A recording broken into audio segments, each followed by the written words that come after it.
Alright, so I've just finished watching the full replay of the US versus Jamaica game, and like I said before, I wasn't able to watch this game live because when this game was happening, I was at work. Although, when I was at work, I did keep track of the score of this game, and, in the end, I actually know that the US did win this game before I watched the full replay of this one. But, I had to watch the full replay because I want to see how the US were able to win 2-0 against Jamaica. And to be honest, this was probably the best performance that the US have put in the World Cup qualifier. And you could maybe even argue they probably could have won by more had their finishing was just a little bit more clinical in the second half. And, I think coming out of this game, the big headline, of course, is going to be Ricardo Pepi, who, the hype train is continuing to be rolling strong now into the international stage. And I talk about how FC Dallas is definitely going to get some big money off of the Ricardo Pepi deal. Well, there's no doubt that with how he's been performing with both club and country level, there's no doubt that club fee might be even higher. And who knows, maybe we could potentially see another new record broke in MLS where Ricardo Pepi could maybe be sold not just by tens or $1 million, but maybe even around $20 million with the way that he has performed right now, again, both in the club and international level. But obviously, the other big talking point that I think maybe will be forgotten because of the fact that the US was able to come up with all 3 points to start off the October World Cup qualifying window is the referee. And there is no doubt that he definitely makes some questionable calls, and there was definitely 2 moments in this game that he definitely got the call wrong, and that I think Jamaica was very lucky. The fact that they were able to finish this game with 11 men, because that 2 instant they should have had men sent off in both of those instants, and we'll of course get to why that of course is the case. But first of all, in terms of the starting 11 for the US, you got Matt Turner, Serginho Dest, Walker Zimmerman, Miles Robinson, Anthony Robinson, Yunus Musa, Tyler Adams, Weston McKennie actually getting the start in this game. I heard there were people that were not happy about McKennie starting in this game because they feel like the US didn't really kind of punish him enough in terms of what he did last time. But, honestly, as bad as I know what he did last time was unacceptable. I think he definitely kind of apologized to the fans and stuff like that. And basically, I think with the way that he's been playing, it's kind of tough for him to not be in the starting 11. But then you got Areola, Ricardo Pepi, and Aronson. And by the way, Pepi, I talked about yesterday where, I was thinking maybe as much as I know the US fans want Pepi to start in this one, knowing Greg Berhalter, he probably is going to roll Jarzy Zardes in this game. So it was kind of a big surprise when I saw Pepi name in the starting 11. I didn't think he was going to roll him out until the second half, and like I said, he would have an incredible impact, especially in the second half. Now, in the first half, straight away, let's talk about one of the 2 controversial calls of this game, and that, of course, is there was a huge shout for a denial of goal score opportunity just 20 seconds into this game when Kamar Lawrence only gets a yellow despite the fact that he brought down Areola, who was clean through on goal. And there's no doubt that this should have been a red card for Kamar Lawrence. And I know, referee, they tend to be a lenient in the beginning of this game, and referee, they don't want to kind of give a red card just this soon into the game and can kind of change the outcome of this. But at the end of the day, you can clearly see that Kamar Lawrence basically made a last-ditch tackle on Areola as he go through on goal, and the fact that he kind of got that one wrong, the book basically says that that's a clear denial of goal score opportunity. And they of course also mentioned the fact that this referee that was refereeing this game was actually his first World Cup qualifying game that he was refereeing, and there was no doubt that you can see his inexperience in this one. And we talked about before where when players playing their first game for their country or making their debut, it can definitely be a little bit nervy, and they could maybe get a couple of minutes into the game before they realize it's just kind of a regular game. And we haven't kind of mentioned of the fact that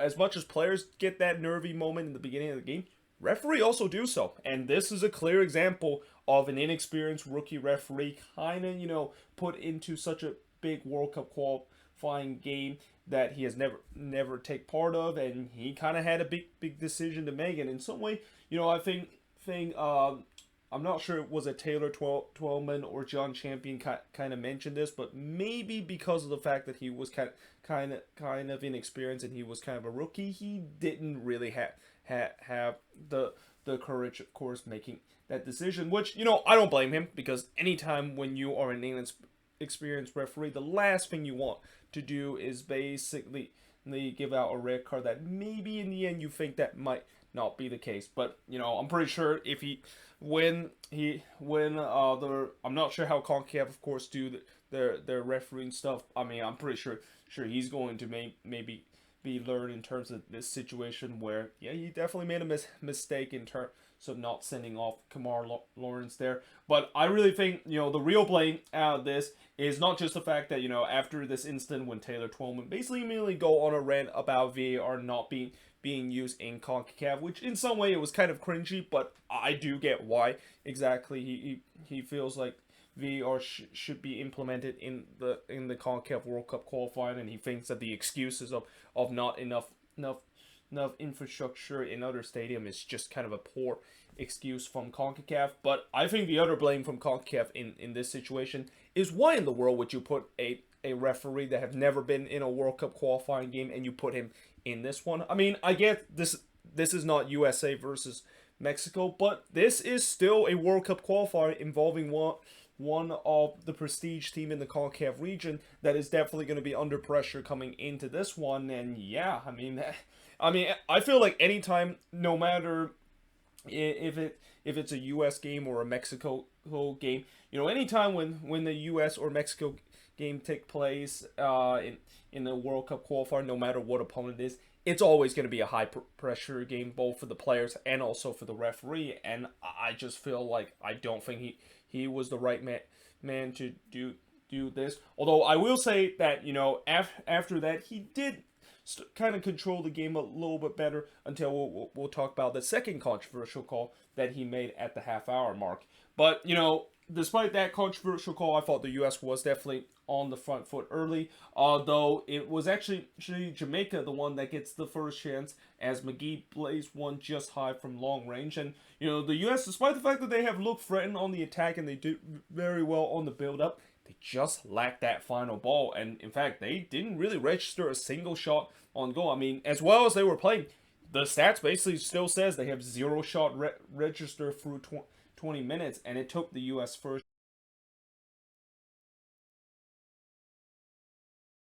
shot as he puts one from long range. And then of course after that, both John Champion and Taylor Twellman kind of debate on the questioning on the performance of the inexperienced center ref, which, like I said, as much as I know that call that he had 20 seconds in was not the right call, I mean, after that I think he did relatively well in terms of controlling the game and not let the game kind of get ugly. I mean, in these CONCACAF World Cup qualifying, when you do not control the game, it can definitely get ugly. And there was also times throughout this game, well, there was actually no time throughout this game where I really thought the referee kind of lost control of the game and let the players kind of go at each other in terms of those bad challenges and kind of go in each other phase. I mean, yes, at the end of the day, he did make that bad call, and also that other bad call happened in the 32nd minute. But overall, I think he did control the game in a manner where it did not get really out of hand, as we've seen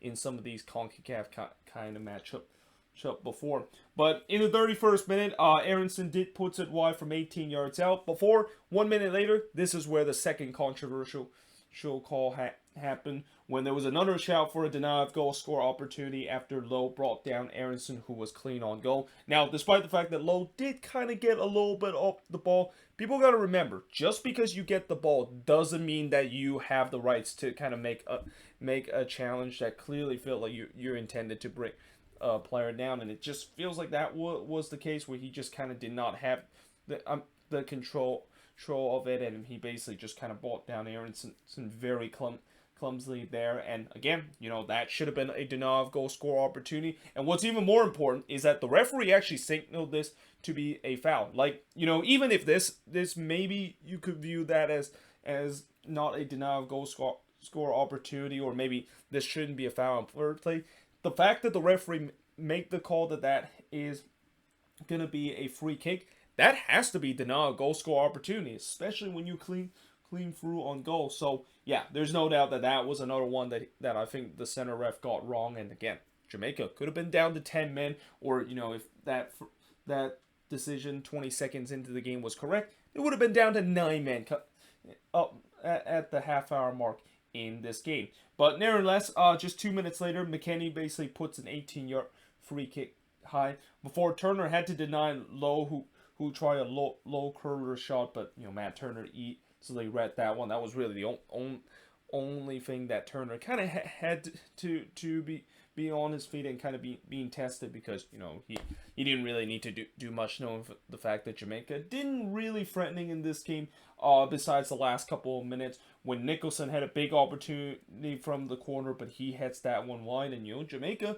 despite the fact that they were kind of second best in majority of first half, they were trying to steal a goal and trying to go into halftime with the lead. But we head to halftime scoreless between both of these teams, and you're wondering, with Jamaica started getting back into this game, this could maybe be a little bit concerned for the U.S., knowing the fact that they could start gaining some momentum. But in the second half, the U.S. quickly shut down that potentially happened, because in the 49th minute, Ricardo Pepi scored for Serginho Dest to make it 1-0 in favor of the U.S., and I can't tell you how important that goal was, because, like I said, Jamaica, they kind of had the momentum heading into halftime, and you're thinking they can potentially ride that momentum in the second half, and that goal completely kills it, because after that, this was just complete dominance by the U.S., where just 2 minutes later, Aronson curls one high, and that, there was no doubt the U.S. had the momentum and the confidence. Blake then had to deny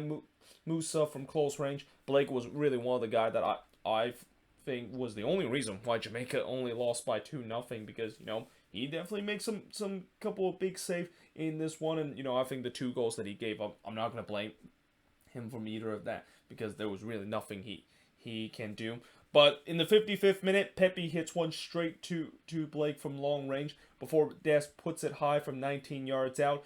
And, as much as there's a lot of chances for the U.S., there maybe is some concern the fact that, can they kill this game off? I mean, we've seen before where the U.S. have a lot of opportunity before, but sometimes the game could get away from them. But obviously in the 62nd minute, they would make sure that was not going to be the case, because Ricardo Pepi would get on the score sheet again, this time from Aronson and Robinson. The Pepi chant was definitely rating out from the American Outlaw. They kind of even rate out the Pepi chant after he scored he scored the first goal all this game. And as I said, the U.S. was just in complete control of this game, and in many ways, they could have had a third goal late in this one, because you can clearly see they were not putting the foot off the gas. And I mentioned before, just because, you have a comfortable lead, knowing the fact that World Cup qualifying and that, maybe goal differential could be a huge thing at the end of this World Cup qualifier, the U.S. cannot just let off, and they want to make their goal differential much more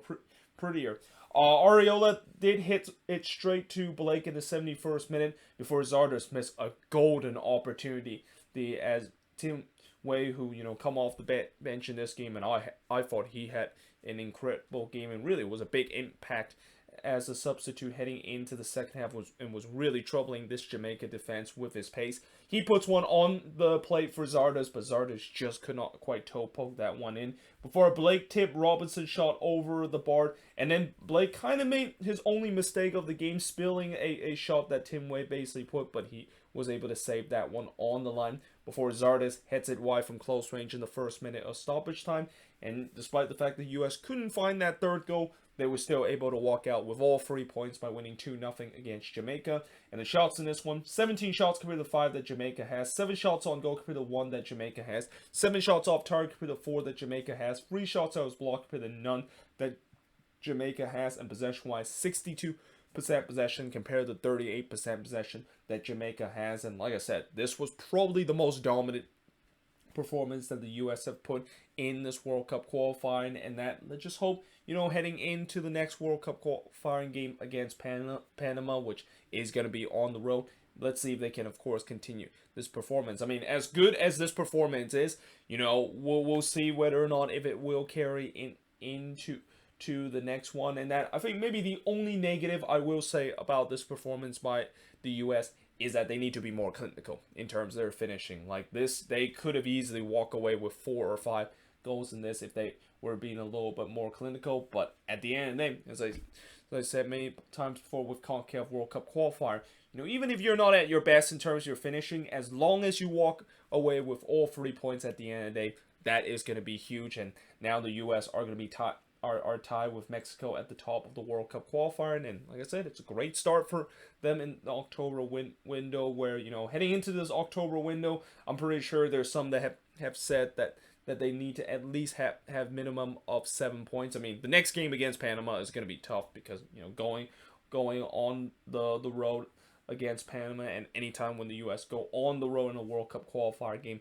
it's always going to be a tough thing to ask. But with the confidence that this team play in this one, there is definitely some optimism that they could maybe pull off not just a point on the road against a Central American team, but also get all 3 points to now really sit in a good position heading into the last game of the October window of the CONCACAF World Cup qualifying. But either way, hope you guys enjoyed this video. If you do, make sure you guys see a like, smash that subscribe button. Let me know in the comments below, what do you think of this performance by the U.S. and can they continue this good performance that they had against Panama on Sunday? But yeah, hope you guys enjoyed this video. If you do, make sure you guys see a like, smash that subscribe button, and yeah, I of course will see you guys next time.